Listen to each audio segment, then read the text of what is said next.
Thank you, Mr. Chair, for your introduction earlier. And dear distinguished guests, very good afternoon to all of you. It feels good to be participating in this event in person after a long break from COVID-19, and it's definitely a great honor right now for me to be able to speak at this stage. So before I begin, just want to give my sincere thanks to the organizers and conference committee for their kind invitation. Today I'll be talking about the use of dispersants as an effective response tool for an oil spill incident from both preparedness and operational perspective. So, during an oil spill incident, the ultimate goal of every response is to mitigate any potential impacts to people, environment, assets, reputation of the stakeholders involved.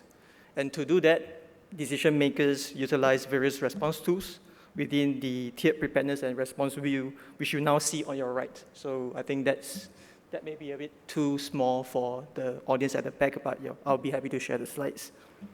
So this tiered preparedness and response view is one of the key lessons learned from the Deepwater Horizon incident in 2010, and it illustrates the 15 different response capabilities that may be required during an incident. As you can see, it's underpinned by a effective incident management system, which sits in the center of the wheel. And within each capability is further divided into 3 tiers where the resources will come from. So basically, tier 1 at the facility level, tier 2 at the national or regional level, and tier 3 internationally beyond the country borders. So while all these listed response capabilities may not be required for an incident, the wheel provides a clarity to decision makers of the available options that's available for them to utilize during an unexpected incident. So at this point, from the wheel, you will realize that the dispersant application, whether at the water surface or in the subsea, is among the 15 response tools that can be used during an oil spill incident.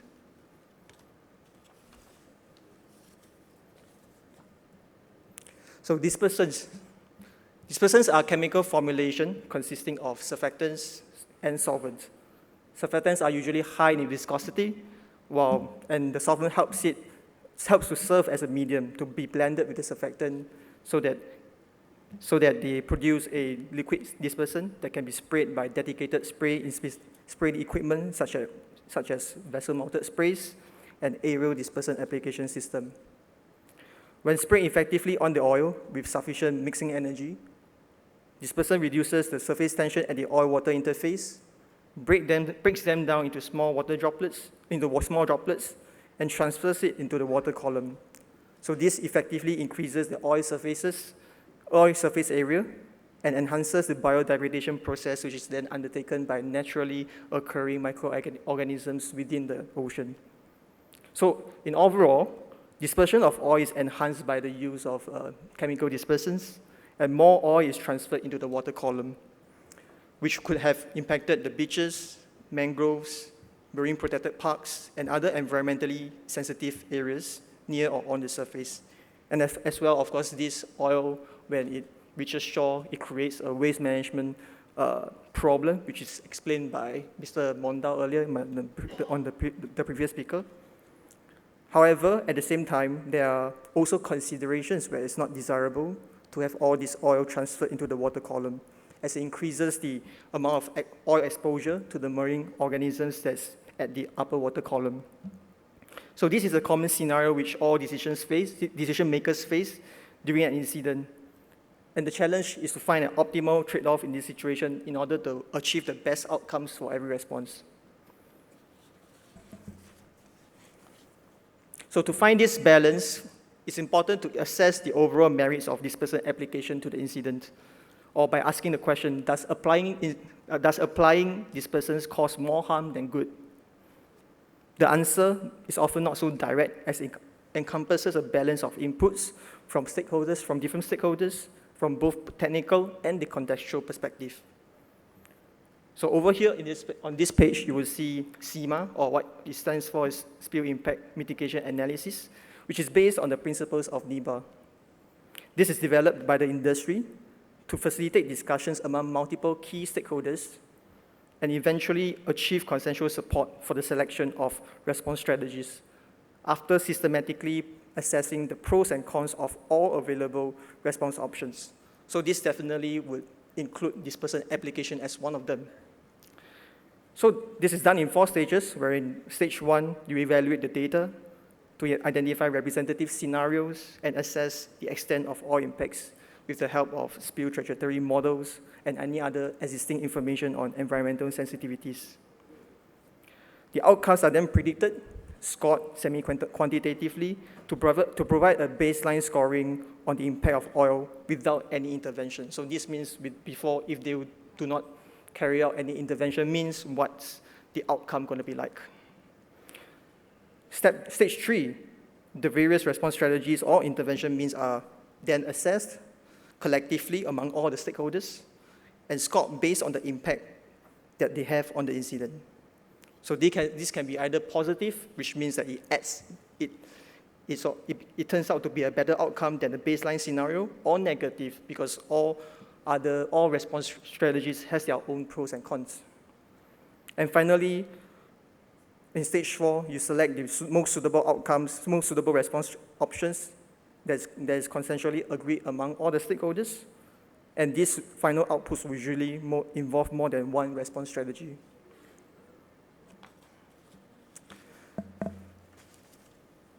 So besides assessing the suitability of dispersant application as a response strategy using CIMA, dispersants are also tested for their effectiveness, toxicity, biodegradability before they are approved for use by authorities.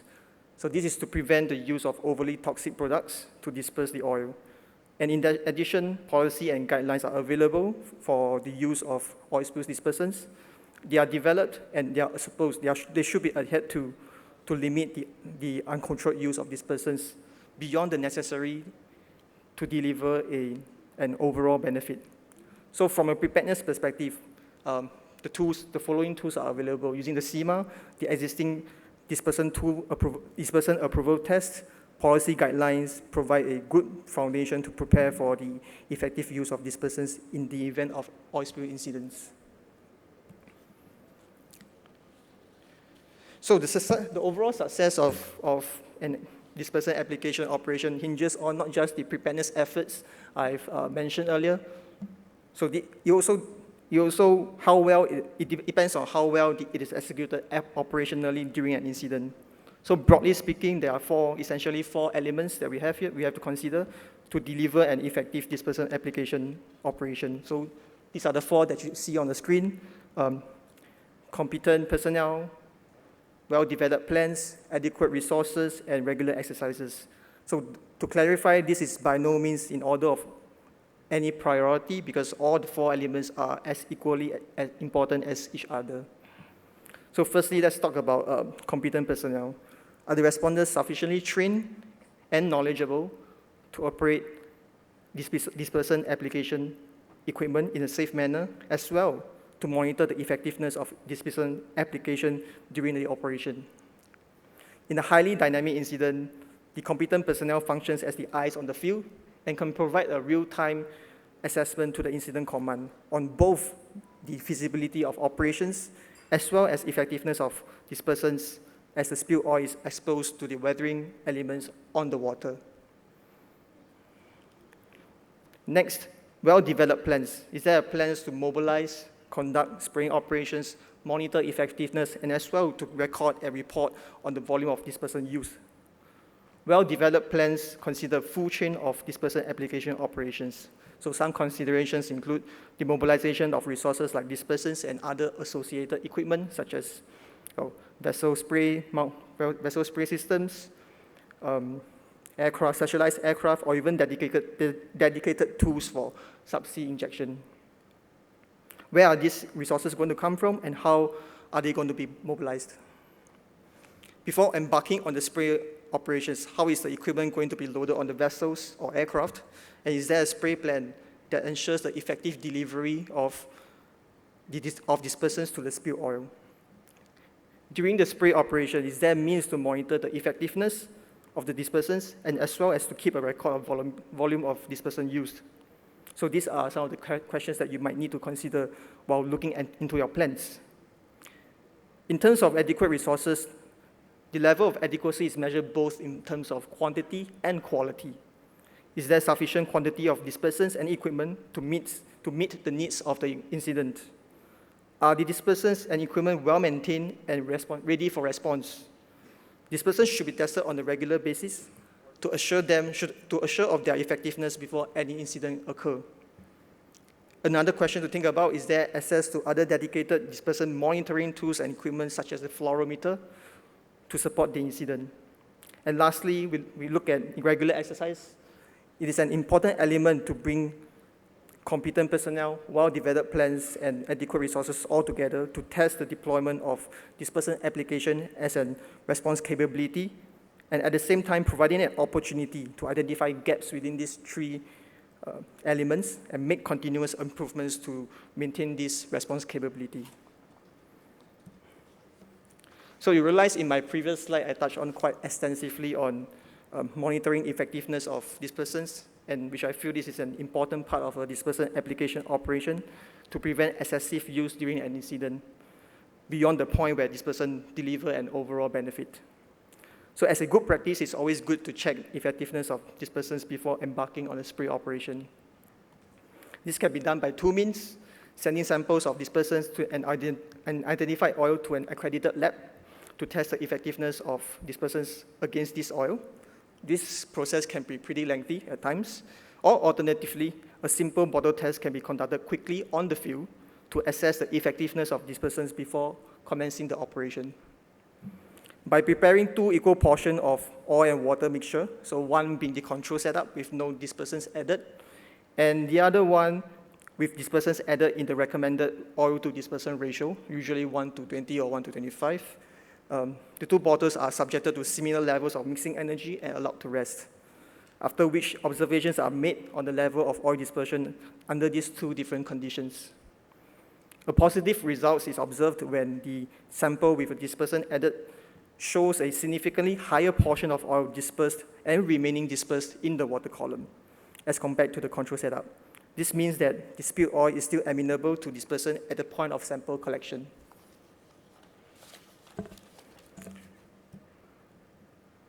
The bottle shake test gives a quick indication of how well the dispersants will work on this spilled oil. It is recommended that to continue the monitoring the dispersant effectiveness during the spray, as actual missing conditions may be different from the bottle shake test. So one methodology for monitoring the dispersant effectiveness is the SMART protocol, which stands for Special Monitoring of Applied Response Technologies and consists of the three different tiers of monitoring. So just to clarify at this point of time that this tier is in no way associated with the tiers when we talk about the tiered preparedness and response concept in the earlier slides. At the first tier, trained responders assess the effectiveness of dispersants via visual observation. A light brown colored plume which slowly fades from sight into the water column will indicate a positive result, while a milky white plume may indicate that either overdosing or that the dispersant is no longer effective on the weathered oil as it's running off from the oil surface. At the second tier, the visual observation is complemented by real-time water column monitoring at a single depth with the help of the fluorometer to detect the presence of dispersed oil within the water column. A positive result will show a spike in fluorescence against the baseline readings, as you will see in the graph on the right. So we take the baseline readings from both the natural environment without the oil, and of course the environment before dispersants are added.